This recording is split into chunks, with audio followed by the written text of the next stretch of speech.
الحمد لله الحمد لله الكريم التواب العظيم الملك الوهاب غافر الذنب لمن تاب باسط الأرض ورافع السماء بلا عمد وخالق الخلق وأحصاهم عدد واحد أحد فرد صمد لا حاجب له سبحانه وتعالى ولا بواب تفرد بالعظمة والقدرة والجلال واختص بالهيبة والكمال وتنزه عن الشبيهة والنظيرة والمثال سبحانه وهو الكبير المتعال مجري الأقدار ومسخر السحاب أحمده سبحانه وهو المحمود بكل لسان وأشكره سبحانه وتعالى على كل إحسان وأستغفره وهو الغفور المنان وأتقرب إليه في كل وقت وأوان فهنيئا لمن أخلص المتاب وأشهد أن لا إله إلا الله وحده لا شريك له وأشهد أن محمدا عبده ورسوله النبي الأواب الناطق بالحق والصواب صلى الله عليه وعلى آله وأصحابه صلاة وسلاما دائمين متلازمين إلى يوم المآب أما بعد فيا أيها الناس قال الله تعالى في كتابه العزيز يا أيها الذين آمنوا اتقوا الله حق تقاته ولا تموتن إلا وأنتم مسلمون أوصيكم نفسي وإياكم بتقوى الله فقد فاز من اتقى واجتهدوا بالعمل الصالح قولا كان أو فعلا واعمروا الأوقات بالعبادة فرضا ونفلا وأخلصوا العمل فإنه لا يقبل منه إلا ما أريد به وجه الله تعالى وقال الله تعالى وما أمروا إلا ليعبدوا الله مخلصين له الدين وقال أيضا من كان يرجو لقاء ربه فليعمل عملا صالحا العمل الصالح في الإسلام هو كل عمل يفعله الإنسان لوجه الله تعالى بنية خالصة ولا ينافي لشريعة الإسلامية ومنها الإحسان إلى الناس والسلام على المسلمين وعيادة المريض والإحسان إلى الجار والصبر عليه ومساعدة المحتاجين ومن أهمية عمل الصالح مفتاح الفلاح هو شرط أساسي للفوز في الدنيا والآخرة وهو يؤدي إلى محبة الله سبحانه وتعالى للعبد وجعله محبوبا في قلوب المؤمنين فكان العمل الصالح شاهد عقد على استقرار الإيمان في القلب بل هو ثمرة من ثمرة الإيمان بالله تعالى وبرسوله وباليوم الآخر وروي من الحسن البصري أنه قال ليس الإيمان بالتحلي ولا بالتمني ولكنه ما وقر في القلوب وصدقته الأعمال الصالح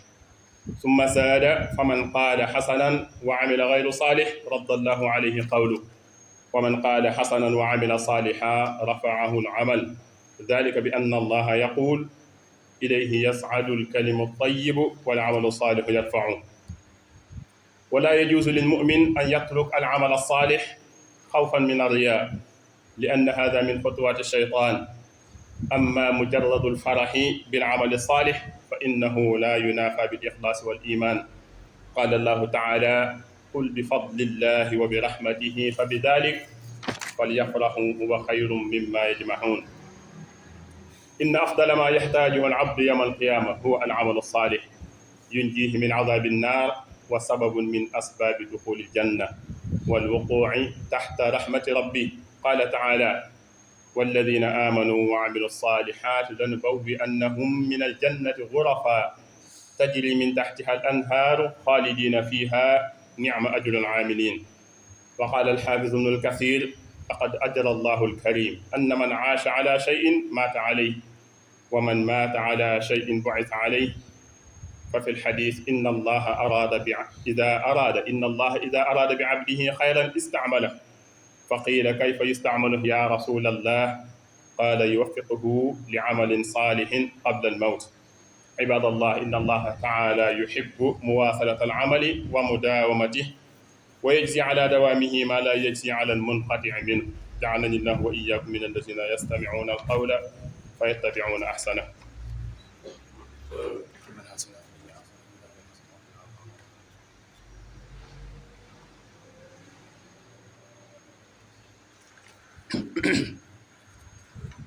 إن الحمد لله نحمده سبحانه وتعالى ونستعينه ونستغفره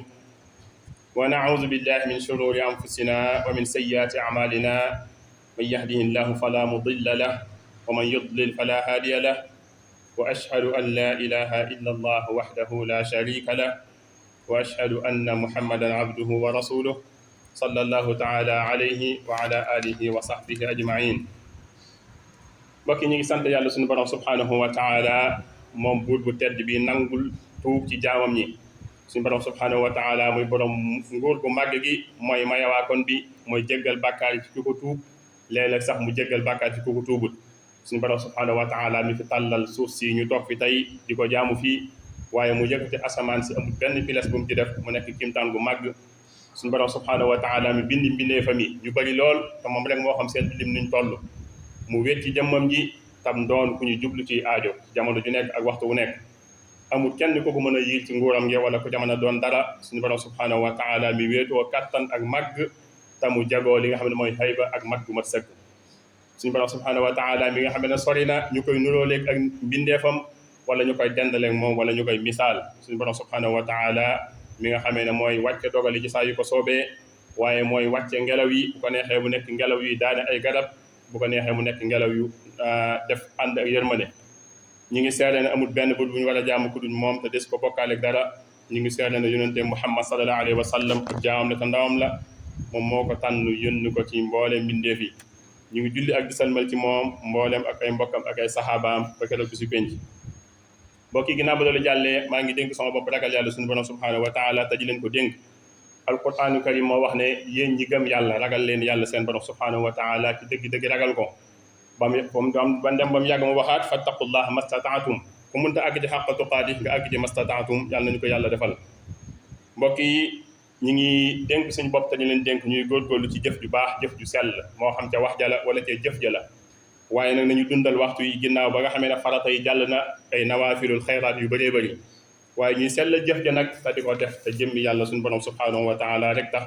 ndax suñu borom subhanahu wa taala du mën a fay ab jaam lu dul na jëf ji du koo jëf te moom rek moo tax. wax na ci alquranul karim ne digalu ma leen lu dul ngeen jaamu ma waaye nag ngeen sellal la ngi jaamu gi ngeen may jaamu mooy man rek naa tax. mu waxaat ca jeexantalukaay suuratul kahf ne képp ku yaakaar daje sa borom subhanahu wa taala ca daje nga nekk daje gu neex ci yow na ngay jëf-jëf ju baax te bul bokkaale ak sa borom subhanahu wa taala benn wala lenn. mbokk yi jëf ju baax buñ koy wax ci biir islam mooy jëf joo xam ne ci jaam bi dana ko jëf te mu jëf ko ngir jëmmi yàlla suñu borom subhanahu wa taala waaye mu ànd ceeg yéen ju sell waaye nag jëf joojee nekkul jëf ju dàqanteeg shariatu islamiya. bokk na ci rafetal jëm ci nit ñi bokk na ci di nuyoo siiwal nuyoo ci nit ñi comme ni ko yonent bi sallallahu alayhi wa sallam jàngalee waaye bokk na ci di seeti way tawañ ñi waaye bokk na ci ngay rafetal jëm ci dëkkandoo. mbokk yi dëkkandoo dafa nekk lu màgg lool ci diine islam. yonent bi sallallahu alayhi wa sallam sidina Jibril ñëwoon na ba tàyyi di ko soññ ci mbirum dëkkandoo ba mu foog ne dëkkandoo sax dafa war a donn bis bu nit ci faatoo. ñuy góorgóorlu di rafetal diggante suñu dëkkandoo yi waaye di muñ lor yu ñuy teg ngir jaamoo ko yàlla suñu borom subhanahu wa taala. waaye bokk na ci jëf ju baax joojee di dimbale ñi nga xam ne dañoo néew doole ak ñi nga xam dañoo aajowoo ndimbal. waaye mu bokk ci nag njariñul jëf-jëf ju baax dafa nekk buntu texe adduna ak alaxira ndax dafa nekk loo xam ne booy jëf-jëf ju baax ci jaami yàlla suñu borom subhanahu wa taala yàlla dana la bëgg waaye jaamam yi tamit dana sopp lool ndax képp ku am yërmande ci ñoom di leen dimbale ak jëf-jëf ju baax ci ñoom danaan la ëmbal ak cofeel gu màgg-màgg. mbokk yi jëf ju baax day seere ne kii di ko jëf dafa am imaan bu mat sëkk bu sax ci biir xolom waaye dafa bokk ci meññe ñi nga xamee ne ay meññante nit ku gëm yàlla la waaye gëm ki nga xam ne mooy ab yonenteem sallallahu alayhi wa sallam ndax am njàngaleem la waaye ku gëm bisu penc ndax dana gëm ne ëllëg yamal xiyaam yàlla dana ko fay ci jëf ju baaxee. alxasanul basri dafa wax ne imaan gëm yàlla nekkul ne rek ci kaw doomu aadama lay feeñ nekkul lu nit ki ràngoo wala lu muy melawoo waaye dafa nekk luy sax ci xolub doomu aadama waaye nag nee na wa sadaqatul amalu saalih jëf ju baax nee na mooy seere gëm yàlla gi nit ki. mu dolli ca wax joojee ne képp koo dégg muy wax ju baax te su jëfee du jëf ju baax nee na waxam joojee dañ ko koy delloo waaye nit ki balaa mën a ñu nangu jëfam joojee day wax ju baax bu noppi jëf-jëf ju baax nee na loolu mi ngi tegtaloo ci alquranu karim bi muy wax ne ilayhi yas'adul kalimu tayyib wal amalu salih yarfa'u wax ju teey wax ju baax jëf ju baax moom moo koy yëkkati waaye nag du jaadu ci jullit bi mukk muy bàyyi jëf ju baax ngir na dama caa ragal ngistal masalan doon nga def jëf ju baax moo xam jaamu yàlla la moo xam dimbal la am nit ñu fa teew nga ne naa ko bàyyi tey ndax damay bañ mu nuru ngistal loolu dafa bokk ci pexe seytaane moom mi nga xam ne daf laa bëgg a gàllankoor ci jëf ju baax jooje nga daa ko def mbokk yi nag sa xol sedd ci jëf ju baax ji nga jëf loolu dàqante wut ak sellal dàqante wut ak gëm yàlla alquraan karim bu ñu fa demee dañ fiy fekk qul bi fadlillahi wa bi rahmatihi fa bi dalika falyafrahu huwa xayrun mimma yajmaun jëf ju baax ak ngëneelu yàlla ak yërmandeem loolu da nga cee war a sant yàlla bu baax a baax waaye da nga cee war a bég mbokk yi jaam bi lim gën a yittewoo ëllëg yamal xiyaam mooy jëfam yu baax ñu teewal ko ci kanamam xolam sedd ca lool waaye nag dafa bokk ci li ko mën a musal ci mbugalum sawara yàlla nañ ci yàlla musal waaye dafa bokk ci sabab yu ko mën a dugal àjjana waaye dafa mën a bokk ci sabab yu koy dugal ci ron yërmande suñu borom subhanahu wa taala ñoo def ci alquran karim ñu fekk fa suñu borom di wax ne yéen ñi nga xam ne gëm ngeen yàlla te ngeen di jëf-jëf yu baax yi lan faw bi annahum min al jannati ghurafa dañ leen a waajal àjjana yoo xamante ni si nii ay taax yu bëree bëri ñoo fa nekk mu ne tajri min tahtiha al anhaar ay dex wala ay géej yu ndaw di dox ca ron nga waaye xaalidina fiha da ngeen ne sax ci biir àjjana yooyee comme tëja aay bi mooy ni'ma ajrul aamilin ni'ma baax na wala amul moroom fay gi ma fay ñu doon jëf-jëf yu baax ci kaw suuf Ibnu Kasir nag dafa wax ne suñu borom subhanahu wa taala dafa dogal ne képp kuy jëf-jëf ju baax moo xam safaan la wala jëf ju baax la boo moytul danga ca faatoo kon loolu la nga cey dégg mooy nit ki lay góorlu di jëf-jëf ju baax nee na képp ku faatoo ci mbir bis penc man ngay dekkee jëf ju yi nga doon def moo xam safaan la wala jëf ju baax la ñu jàng ci xadiis Yonent bi sallallahu alayhi wa sallam mu wax ne jaam bi bu ko yàlla bëggalee aw yiw dana ko jëfloo saxaaba yi na ko naka la ko suñu borom di jëfloo mu ne daf koy defal tawfiix mu nekk kuy jëf-jëf ju baax bala mooy faatu Tirmisi moo ñu nettalu xadiis boobee mbokk yi nag jëf ju baax ak lu mu baax baax da ngay góorgóorlu mu nekk jëf joo mën a saxal ndax ëllëg yamal xiyaam fay gi mën a bëri jëf ju baax te nekk jëf ju tuuti la ca suñu borom subhanahu wa taala di fay bu saxee du ko mën a fay ci jëf ju bëri joo xam ne saxaloo ko yàlla nañu yàlla mën a defal tawfiix ñi mën a toggoo ay jëf yu baax di ko mën a def ba ëllëg suñu borom subhanahu wa taala fay yem te digg yëpp ñu mën cee jot اللهم فرج أمة محمد وأصلح أمورهم كما أصلحت أموره يا رب العالمين اللهم انصر من نصر الدين واخذل من خذل المسلمين آمين يا رب العالمين ربنا آتنا في الدنيا حسنة وفي الآخرة حسنة وقنا عذاب النار ربنا لا تزغ قلوبنا بعد إذ هديتنا وهب لنا من لدنك رحمة إنك أنت الوهاب يغفر الله لنا ولكم ولسائر المسلمين آمين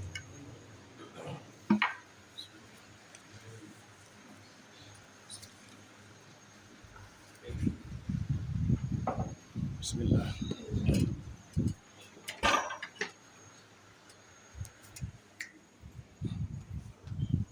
مكان يجي سامس